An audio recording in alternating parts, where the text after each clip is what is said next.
5월 어느 토요일 오후였다. 생일 당사자인 엄마 경순 씨는 오전부터 부엌에 서 있었다. 가스불을 줄였다 키웠다. 냄비 뚜껑을 열었다 닫았다.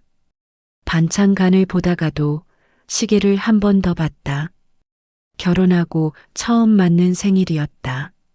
며느리와 함께하는 첫 생일. 오늘 몇 시에 온다고 했지. 혼잣말처럼 중얼거리며 벽에 걸린 시계를 다시 봤다. 오후 6시. 갈비찜은 이미 불을 껐고 저는 식지 않게 덮어두었다. 상 위에는 아직 빈자리가 있었다.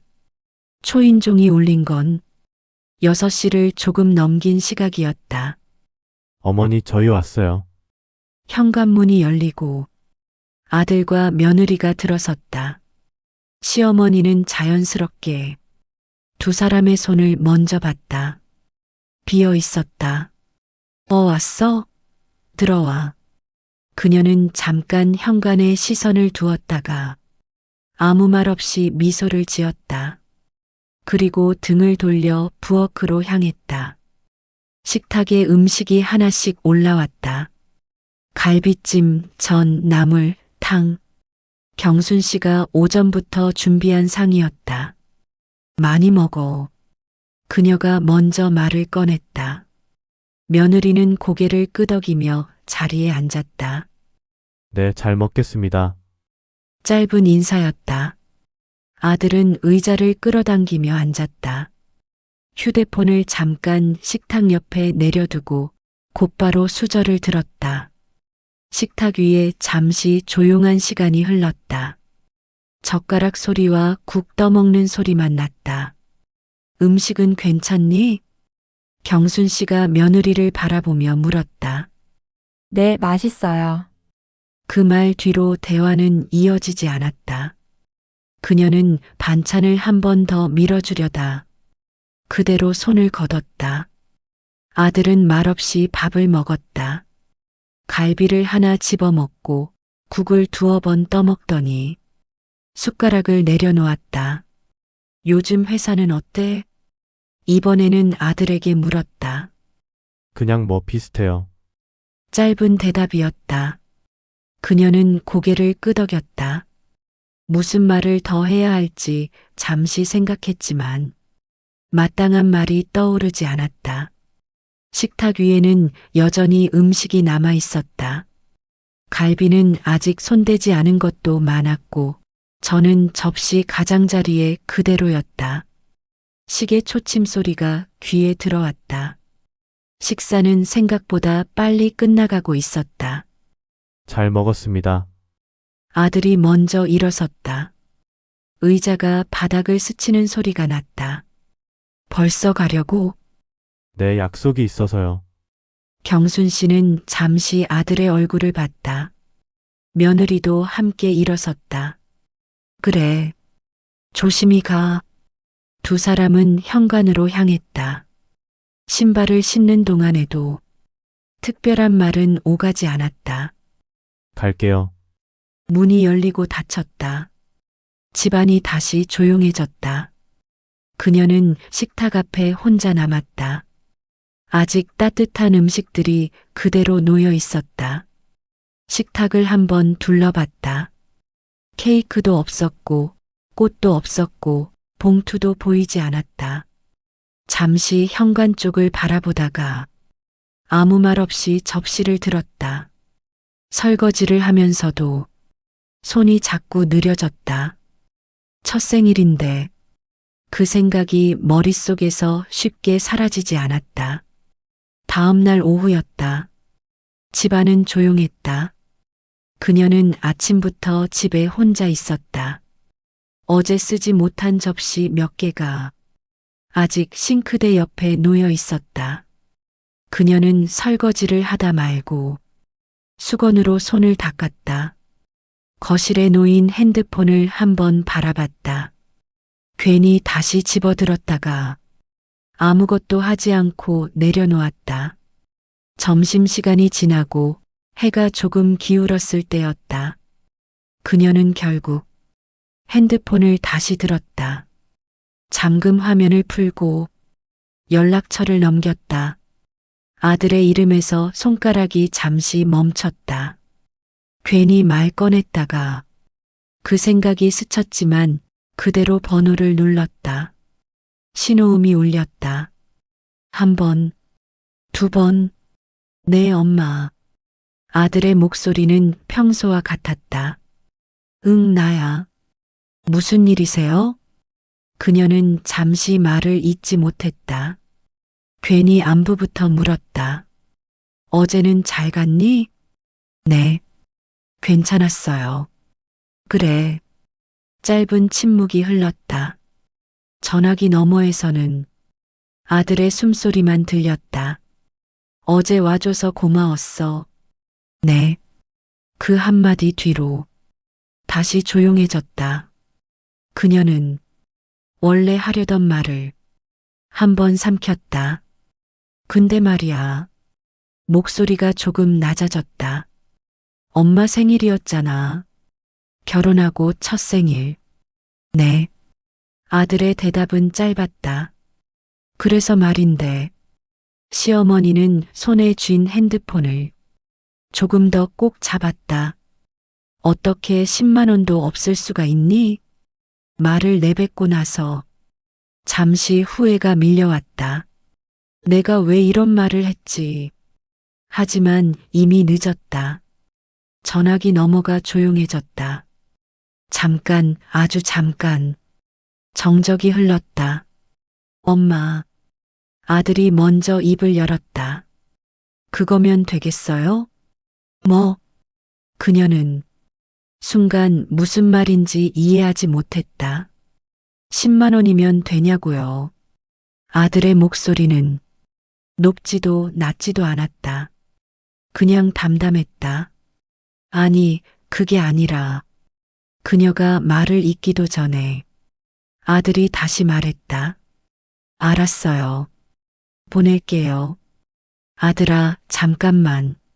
말을 끝내기도 전에 통화음이 끊어졌다. 그녀는 끊어진 전화를 한참 바라봤다. 핸드폰 화면에는 통화 종료 표시만 남아 있었다. 그녀는 아무 말도 하지 못한 채 그 자리에 그대로 서 있었다. 5분쯤 지났을 때였다. 핸드폰이 짧게 울렸다. 테이블 위에 놓아둔 기기가 작게 진동했다. 그녀는 바로 손을 뻗지 않았다. 울림이 멈춘 뒤에도 잠시 그대로 두었다. 천천히 다가가 화면을 내려다봤다. 10만 원이 입금되었습니다. 알림 문구가 선명했다. 숫자가 또렷했다. 그녀는 핸드폰을 손에 쥐었다가 다시 내려놓았다. 의자에 앉았다. 등받이에 몸을 기대고 천장을 바라봤다. 아무 말도 하지 않았다. 10만 원이면 되겠냐고. 아들의 목소리가 귓가에 남아 있었다. 그녀는 눈을 감았다. 결혼식 날이 문득 떠올랐다. 예식이 끝나고 사람들이 하나둘 빠져나간 뒤 아들과 며느리를 불러 세웠던 순간 집은 우리가 해줄게. 그렇게 말하며 통장을 내밀었다. 애들 시작이 중요하잖아. 아들은 고개를 숙였다. 고맙습니다. 며느리는 두 손으로 통장을 받았다. 잘 쓰겠습니다. 그때는 그 말이면 충분한 줄 알았다. 그 뒤로 차를 사주던 날도 있었고 필요한 게 있으면 먼저 묻던 날도 있었다. 오늘은 그 모든 기억이 한꺼번에 떠올랐다. 그녀는 자기 손바닥을 바라봤다. 아무것도 없었다. 돈을 달라고 전화를 한 게 아니었다. 그 말을 어떻게 설명해야 할지 그녀 스스로도 잘 몰랐다. 핸드폰이 다시 손에 들어왔다. 입금 알림을 한 번 더 확인했다. 10만 원. 숫자는 그대로였다. 그녀는 천천히 화면을 껐다. 그리고 핸드폰을 테이블 위에 엎어두었다. 방 안은 조용했다. 그날 오후의 햇빛은 여전히 거실로 들어오고 있었지만 그녀는 조금도 따뜻하게 느껴지지 않았다. 저녁이 되었다. 집안에는 불이 켜져 있었지만 식탁 위는 어제보다 더 조용했다. 그녀는 국을 데워 그릇 하나만 꺼냈다. 숟가락과 젓가락을 나란히 놓고 잠시 서 있다가 자리에 앉았다. 국에서는 김이 올랐지만 그녀는 바로 먹지 않았다. 식탁 맞은편의 빈자리를 한번 보고 다시 그릇을 보았다. 어제 차렸던 생일상 자리. 오늘은 아무 표시도 없었다. 케이크도 꽃도 없던 자리. 그 자리는 그대로 비어 있었다. 그녀는 숟가락을 들었다가 다시 내려놓았다. 손이 잠깐 멈췄다. 핸드폰이 식탁 위에 놓여 있었다. 화면을 켜지 않아도 무슨 알림인지 알고 있었다. 그녀는 천천히 핸드폰을 집어들었다. 잠금 화면을 넘기지 않은 채 잠시 그대로 쥐고 있었다. 그리고 전원을 켰다. 10만 원이 입금되었습니다. 알림은 아직 지워지지 않은 채 그대로 남아 있었다. 그녀는 그 숫자를 다시 한번 보았다. 어제도 봤고 오늘도 봤다. 숫자는 달라지지 않았다. 그녀는 아무 조작도 하지 않고 화면을 껐다. 핸드폰을 식탁 위에 엎어두었다. 그 다음으로 국을 한 숟갈 떴다. 맛을 느끼지 못한 채 천천히 삼켰다. 식탁에는 그릇 하나뿐이었다. 창밖은 어둑해지고 있었다. 불을 켜지 않아도 집안은 보였다. 그녀는 국을 다 비우지 못했다. 그릇을 싱크대에 옮겨놓고 물로 한번 헹궜다. 통장은 열지 않았다. 이체 내역도 보지 않았다. 10만 원은 그대로 남아 있었다. 밤이 깊어졌다. 벽시계의 초침 소리가 집안에 또렷하게 들렸다. 그녀는 거실 소파에 앉아 등을 기대었다. TV는 켜지지 않았다. 창문에 비친 불빛이 천천히 움직였다. 차들이 지나가는 소리만 멀리서 들려왔다. 그녀는 손을 무릎 위에 올려두고 가만히 앉아 있었다. 생각을 정리하려 하지 않았다.